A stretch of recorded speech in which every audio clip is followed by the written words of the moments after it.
ಇನ್ನು ಮುಂದೆ ನಿಮ್ಮ ನೆಚ್ಚಿನ ಧಾರಾವಾಹಿಗಳ ಫುಲ್ ಎಪಿಸೋಡ್ಗಳು ಸನ್ ನೆಕ್ಸ್ಟ್ ಆಪ್ನಲ್ಲಿ ಮಾತ್ರ. ನಾನು ಅಚ್ಚು ಆಗಿರೋದ್ರಿಂದ ನಾನು ಹೇಗ್ ಸೀರೆ ಉಟ್ಟೆ ಅಂತ ಯೋಚನೆ ಮಾಡಿ ಮಾಡಿ ಮಾಡಿ ತಲೆ ಕೆಟ್ಟು ಹೋಗಿದೆ. ಈಕೆ ತಾನೇ ಶಾಂತಿನ ಅಂತ ಯೋಚಿಸ್ತಾ ಇದ್ದಾಳ.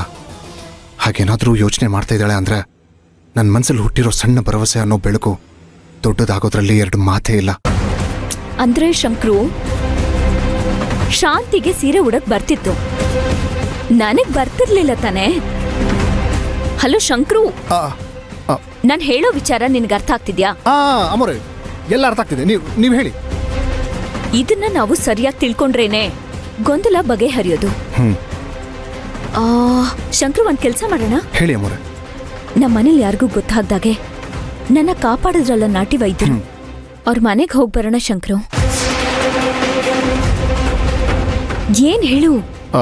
ಅಮೋರೆ, ನಿಮ್ ಚಿಂತೆ ಬಗೆಹರುತ್ತೆ ಅಂದ್ರೆ ಬೇಕಾದ್ರೆ ಹಿಮಾಲಯ ಪರ್ವತಕ್ಕೆ ಕರ್ಕೊಂಡೋಗಿ ಬಂದ್ಬಿಡ್ತೀನಿ ನಾನು. ನೀವು ಚಿಂತೆ ಮಾಡೋದಕ್ಕೆ ಹೋಗ್ಬಿಡಿ ಅಮೋರೆ. ಕೊನೆವರೆಗೂ ನಿಮಗೆ ಒತ್ತಾಸೆಯಾಗಿ ನಾನಿರ್ತೀನಿ.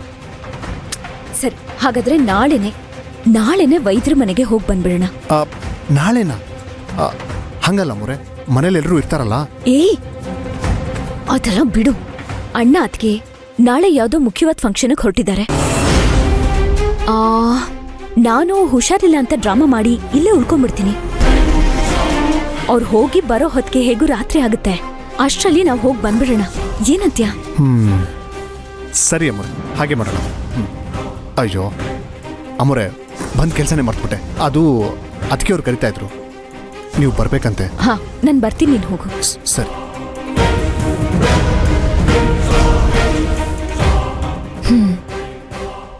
ನಾನು ಶಾಂತಿನಾ ಇಲ್ಲ ಅರ್ಚನಾನ ಅಂತ ನಾಳೆ ಅಲ್ಲಿಗೆ ಹೋದ್ಮೇಲೆ ಸ್ಪಷ್ಟತೆ ಸಿಗುತ್ತೆ. ಎಸ್.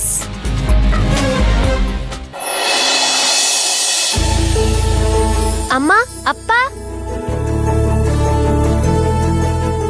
ಅಮ್ಮ, ಅಪ್ಪ, ನಾನ್ ಅನ್ಕೊಂಡಿರೋದು ನಿಜ ಆಗತ್ತೆ ಅನ್ಸುತ್ತೆ. ಅವರು ನಮ್ ಚಿಕ್ಕಿನೇ ಆಗಿರ್ಬೇಕು. ನೋಡ್ತಾ ಇರಿ, ಬೇಕಿದ್ರೆ ನಿಮ್ಮಿಬ್ರಿಗೂ ಆಲ್ ದಿ ಬೆಸ್ಟ್. ತುಂಬಾ ಭರವಸೆ ಇಟ್ಕೋಬೇಡ, ಆಮೇಲೆ ನಿರಾಸೆ ಆದ್ರೆ ಬೇಜಾರಾಗುತ್ತೆ. ಸಿದ್ದು, ಬಿಡ್ತು ಅನ್ನಿ.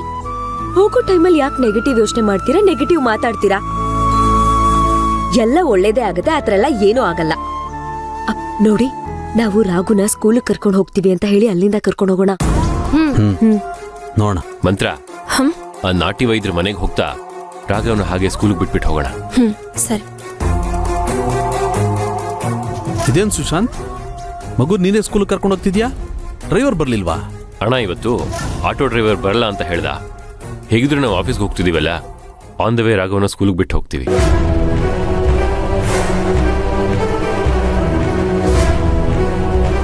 ಸರಿಪ, ಬಾ ರಾಘವ್.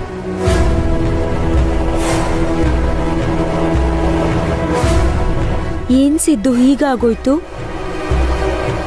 ನಾವೇನೋ ಅನ್ಕೊಂಡ್ರೆ ಇನ್ನೇನೋ ಆಯ್ತಲ್ಲ. ಈಗೇನ್ ಮಾಡುದು? ಷಷ್ಠಂ ಮನುಷ್ಯ ಚಿಂತನಂ, ಸಪ್ತಮಂ ದೈವ ಚಿಂತನಂ. ಮನುಷ್ಯ 6 ಯೋಚನೆ ಮಾಡಿದ್ರೆ ದೇವರು 7ನೇ ಯೋಚನೆ ಮಾಡ್ತಾನಂತೆ. ಏನ್ ಸಿದ್ದು ನೀವು? ನಾನೇನ್ ಮಾತಾಡ್ತಿದ್ದೀನಿ, ನೀವೇನ್ ಮಾತಾಡ್ತಿದ್ದೀರಾ? ಸ್ವಲ್ಪ ಫೋರ್ಸ್ ಮಾಡಿದಿದ್ರೆ ಸುಶಾಂತು ರಾಘವ್ನ ಬಿಟ್ಟು ಹೋಗಿರೋನು. ಅದ್ ಬಿಟ್ಟು ನೀವು ಅಂದ್ರಿ ಅವ್ನ್ ಕರ್ಕೊಂಡು ಹೋಗ್ಬಿಟ್ಟ. ಪಾಪ, ನಾನೇನೇ ಕೇಳಿದ್ರು ನಿಮ್ ಪುರಾಣ ಹೇಳ್ತೀರಾ. ಸಾಧನಾ, ಸ್ವಲ್ಪ ಯೋಚನೆ ಮಾಡಿ ಮಾತಾಡು. ಯಾವತ್ತೂ ಇಲ್ದೇ ಇರೋ ನಾವು ದಿಢೀರಂತ ಮಗುನ ಕರ್ಕೊಂಡು ಹೋಗ್ತೀವಿ ಅಂದ್ರೆ ಅವ್ರಿಗೆ ನಮ್ಮೇಲೆ ಅನುಮಾನ ಬರಲ್ವಾ? ಏನು ತೊಂದರೆ ಇಲ್ಲ, ನನಗೆ ಸ್ವಲ್ಪ ಯೋಚನೆ ಮಾಡಕ್ಕೆ ಟೈಮ್ ಕೊಡು. ಹೋಗು, ಒಂದು ಗ್ಲಾಸ್ ಕಾಫಿ ಮಾಡ್ಕೊಂಬಾ.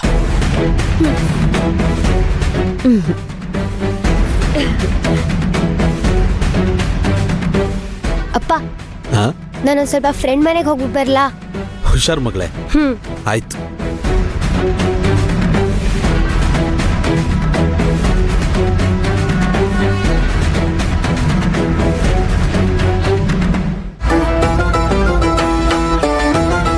ಸಿದ್ದು, ಕಾಫಿ ತಗೊಳ್ಳಿ. Thank you. ಕೂತ್ಕೋ ಬಾ. ರೋಮ್ ದೇಶ ಹತ್ತಿ ಉರಿಬೇಕಾದ್ರೆ ಯಾವನೋ ಪಿಟ್ಟಿಲ್ ಕೂಯ್ತಾ ನಿಂತಿದ್ನಂತೆ. ಅಲ್ಲ ಸಿದ್ದು, ನಾನು ರಾಘವ್ನ ಹೇಗ್ ಹೊರಗಡೆ ಕರ್ಕೊಂಡು ಹೋಗೋದು ಅಂತ ಯೋಚನೆ ಮಾಡ್ತಿದ್ರೆ ನೀವ್ ಒಳ್ಳೆ ಕೂತ್ಕೋಬಾ ಅಂತ ಕಾಫಿ ಕುಡಿತಾ ಕೂತಿದಿರಲ್ಲ. ಅಷ್ಟು ಯೋಚನೆ ಮಾಡದೇ ಇರ್ತೀನ? ಏಯ್ ಬೈಲ್ ಕೂತ್ಕೋ ಬಾ. ಅಲ್ಲ ಸಿದ್ದು, ಕೂತ್ಕೋ. ಅವರು ರಾಘವ್ನ ಸ್ಕೂಲ್ ಬಿಟ್ಟು ಹೋಗ್ಲಿ, ಆಮೇಲೆ ಹೋಗಿ ಕರ್ಕೊಂಡು ಹೋಗೋಣ. ಹೇಗೆ? ಹೇಗೂ ಸ್ಕೂಲಲ್ಲಿ ನಾನು ರಾಘವ್ನ ದೊಡ್ಡಪ್ಪ ಅಂತ ಚೆನ್ನಾಗಿ ಗೊತ್ತಿದೆ. ನಾನು ಕರೆದ್ರೆ ಅವ್ರು ಕಳ್ಸಲ್ಲ ಅಂತ ಹೇಳಲ್ಲ, ಕರ್ಕೊಂಡು ಹೋದ್ರಾಯ್ತು. ವಾವ್, ಗ್ರೇಟ್ ಸಿದ್ದು ನೀವು. ನಾನು ಯೋಚನೆ ಮಾಡಿರ್ಲಿಲ್ಲ. ನೀವಿಬ್ರು ಒಬ್ರಿಗೊಬ್ರು ಹೊಗಳ್ತಾ ಕೂತ್ಬಿಟ್ಟಿದ್ದೀರಾ? ಅಯ್ಯೋ ಹಾಗೆಲ್ಲ ಏನೂ ಇಲ್ಲ ರತ್ನಮ್ಮ. ನಾನು ಸಿದ್ದು ಹೊರಗಡೆ ಹೋಗ್ತಾ ಇದ್ವಿ. ಹಾ, ಒಳ್ಳೆ ಕೆಲ್ಸಕ್ಕೆ. ಅದಕ್ಕೆ ಒಂದು ಚಿಕ್ಕ ವಿಘ್ನ ಬಂತ. ಅಯ್ಯೋ, ಏನ್ ಮಾಡೋದು ಅಂತ ಸಿದ್ದುನ ಕೇಳ್ತಾ ಇದ್ದೆ. ಸಿದ್ದು ಒಂದೊಳ್ಳೆ ಪರಿಹಾರ ಹೇಳಿದ್ರು. ಹಾ, ಅದಕ್ಕೆ ಗ್ರೇಟ್ ಅಂತಿದ್ದೆ. ಒಳ್ಳೆ ಕೆಲ್ಸಕ್ಕೆ ಹೋಗ್ತಿದ್ದೀರಾ ಅಂದ್ರೆ ಎಲ್ಲಿ, ಯಾಕೆ ಅಂತ ನಾನು ಕೇಳೋದಿಲ್ಲ. ಒಳ್ಳೆ ಕೆಲ್ಸ ಒಳ್ಳೇದಾಗ್ಲಿ ಅಂತ ನಾನು ಹಾರೈಸ್ತೀನಿ. Thank you Ratnamma. ಹೋಗೋಣ? ಆಯ್ತಾ? ಹೋಗೋಣ. ಬರ್ತೀವಿ ರತ್ನಮ್ಮ. ಬರ್ತೀವಿ. ಸರಿ ಆಯ್ತು.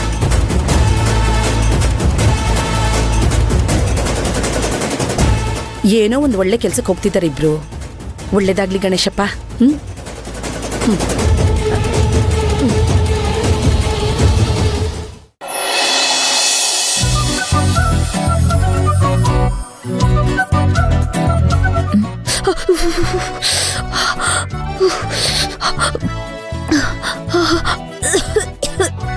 ಅಚ್ಚು, ಕಂದ, ಯಾಕಮ್ಮ ಕೆಮ್ತಾ ಇದೆಯಾ? ಏನಾಯ್ತು? ಮೂಗೆಲ್ಲ ಉರಿ, ಮೈಕೈ ನೋವಣ್ಣ, ಕೆಮ್ಮು, ಏನೋ ಒಂಥರ ಆಗ್ತಿದೆ. ರೆಸ್ಟ್ ಮಾಡ್ಬೇಕು ಅನ್ಸ್ತದೆ ಅಣ್ಣ. ಅಯ್ಯೋ ರೀ, ನಾನ್ ಬೆಳಿಗ್ಗೆ ಮುಟ್ ನೋಡ್ದೆ, ನಾನ್ ಸರಿಯಾಗಿ ಗಮನಿಸ್ಕೊಳ್ಳೇ ಇಲ್ಲ. ಏನ್ ಹೇಳ್ತಾ ಇದೆಯಾ ಸುಮಾ? ಬೆಳಗ್ಗೆ ಮುಟ್ ನೋಡ್ದೆ ಗಮನಿಸ್ಕೊಳ್ಳಿಲ್ಲ ಅಂದ್ರೆ ಏನ್ ನಿನ್ ಮಾತಿನ ಅರ್ಥ? ಸರಿ, ಡಾಕ್ಟರ್ ಫೋನ್ ಮಾಡ್ಲಾ? ಬೇಡ, ಅರ್ಚಕರಿಗೆ ಫೋನ್ ಮಾಡು. ₹1 ದಕ್ಷಿಣ ಇಡ್ತೀನಿ, ಡಾಕ್ಟರ್ಗೆ ಫೋನ್ ಮಾಡ್ಲಾ ಅಂತ ಕೇಳ್ಬಿಟ್ಟು ಆಮೇಲೆ ಡಾಕ್ಟರ್ಗೆ ಫೋನ್ ಮಾಡು. ಏನ್ರಿ ನೀವು ಹೊಸ ಹೊಸ ರೀತಿಯಲ್ಲಿ ಬೈತಿದ್ದೀರಲ್ಲ? ಹಳೆ ತರ ಬೈದ್ರೆ ನಾನೇನ್ ಬೈಸ್ಕೊಳಲ್ಲ ಅಂತೀನಾ? ಅಣ್ಣ, ಈಗ ಅದ್ಕೆಗ್ ಯಾಕೆ ಬೈತಿದ್ಯಾ? ಯಾವಾಗ ನೋಡಿದ್ರು ಅದ್ಕೆಗ್ ಬೈಕೊಂಡು. ಅಲ್ಲಮ್ಮ ಅಚ್ಚು, ನಿನ್ ಬಿಟ್ಬಿಟ್ಟು ನಾವಿಬ್ರು ಹೇಗಮ್ಮ ಫಂಕ್ಷನ್ಗೆ ಹೋಗೋದು? ಏನ್ ಮಾಡೋದಮ್ಮ, ನೀನ್ ಕರ್ಕೊಂಬರ್ತೀನಿ ಅಂತ ಮಾತು ಕೊಟ್ಬಿಟ್ಟಿದೀನಿ. ತುಂಬಾ ಮುಖ್ಯವಾದ ಶುಭ ಕಾರ್ಯ ಬೇರೆ. ನೀನ್ ಇಲ್ದೆ ನಾವಿಬ್ರು ಹೇಗಮ್ಮ ಹೋಗೋದು? ಚೆನ್ನಾಗಿರಲ್ವೇ? ಅಣ್ಣ, ನಾನ್ ಬರಕ್ಕೇನ್ ತೊಂದ್ರೆ ಇಲ್ಲ ಅಣ್ಣ. ಆದ್ರೆ ಈ ನೆಗಡಿ ನನ್ನಿಂದ ನಿನ್ಗೆ, ನಿನ್ನಿಂದ ಅದ್ಕೆಗೆ, ಅದ್ಕೆಯಿಂದ ಅಲ್ಲಿ ಬಂದಿರೋದ್ ಎಲ್ಲಾರ್ಗೂ ಹರಡುತ್ತೆ. ಇದ್ ಬೇಕಾ? ಹೌದಲ್ವಮ್ಮ ಅಚ್ಚು, ಈ ನೆಗಡಿ ಅನ್ನೋದು ಒಬ್ರಿಂದ ಇನ್ನೊಬ್ರಿಗೆ ಹರಡುವಂತ ಕಾಯಿಲೆ. ಅದು ನಿನ್ನಿಂದ ನನಗೆ, ನನ್ನಿಂದ ನಿಮ್ಮ ಅತ್ತಿಗೆಗೆ ಬಂದ್ರೆ ಪರವಾಗಿಲ್ಲ. ಅಲ್ಲಿ ಫಂಕ್ಷನ್ ಇರೋರಿಗೆಲ್ಲ ಬಂದ್ಬಿಡ್ತು ಅಂತಂದ್ರೆ ಅದು ತುಂಬಾ ದೊಡ್ಡ ತೊಂದರೆ ಆಗ್ಬಿಡುತ್ತಲ್ಲಮ್ಮ. ರೀ, ನಾನ್ ಕಷಾಯ ಮಾಡ್ಕೊಂಬರ್ಲಾ? ಅಯ್ಯೋ, ಕಷಾಯ ಎಲ್ಲ ಬೇಡ ಅದ್ಕೆ. ಅಣ್ಣ ಅಣ್ಣ ಪ್ಲೀಸ್, ನನಗ್ ಕಷಾಯ ಎಲ್ಲ ಬೇಡ ಅಣ್ಣ. ಕಷಾಯ ಎಲ್ಲ ಬೇಡ, ಕಷಾಯ ಎಲ್ಲ ಬೇಡ, ಬೇಡ ಬಿಡಮ್ಮ, ಹೇಳಿದೀನಿ. ಸರಿ, ನೀವಿಬ್ರು ಹೀಗೆ ಆಡ್ತಾ ಇದ್ರೆ ನೆಗಡಿ ಯಾವಾಗ ವಾಸಿ ಆಗತ್ತೆ? ಅದ್ಕೆ ಅದು ನೆಗಡಿ ತಾನೇ ಅದ್ಕೆ, ಹಿಂಗ್ ಬರುತ್ತೆ ಹಂಗ ಹೋಗುತ್ತೆ. ಏನೊಂದ್ ಸ್ವಲ್ಪ ರೆಸ್ಟ್ ಮಾಡಿದ್ರೆ ಹೋಗುತ್ತೆ ಅದ್ಕೆ. ನನ್ನ ತಂಗಿ ಕರೆಕ್ಟಾಗಿ ಹೇಳ್ತಾಳೆ. 1 ನಿಮಿಷ ಇರು. ಅದು ನಾನು ಗೌಡ್ರಿಗೆ ಫೋನ್ ಮಾಡಿ ಬರಲ್ಲ ಅಂತ ಹೇಳಿ. ಅಣ್ಣ, ಏನಮ್ಮ? ನೀನ್ ಅವ್ರಿಗೆ ಬರ್ತೀನಂತ ಮಾತು ಕೊಟ್ಟಿದ್ಯಾ, ಈಗ ಬರಲ್ಲ ಅಂದ್ರೆ ಚೆನ್ನಾಗಿರತ್ತಾ? ಸುಮ್ನೆ ಹೋಗ್ಬಿಟ್ ಬಾ. ಈಗ ಕಾರಣ ಕೇಳಿದ್ರೆ ಏನ್ ಹೇಳ್ತೀಯ? ನನ್ ತಂಗಿಗ್ ಹುಷಾರಿಲ್ಲ, ಅದು ಇದು ಅಂತ ಹೇಳ್ಕೊಂಡ್ ಕೂತಿರ್ತೀಯ. ಸುಮ್ನೆ ಹೋಗ್ಬಿಟ್ ಬಾ ಅಣ್ಣ. ಅವ್ರೆಲ್ಲ ಏನ್ ಅನ್ಕೊಳ್ತಾರೆ? ಓ, ಸೀಮೆಗಿಲ್ದೇ ಇರೋ ತಂಗಿ ಇವ್ರೊಬ್ರಿಗೆ ಇರೋದು ಅಂತ ಅನ್ಕೊಳಲ್ವಾ?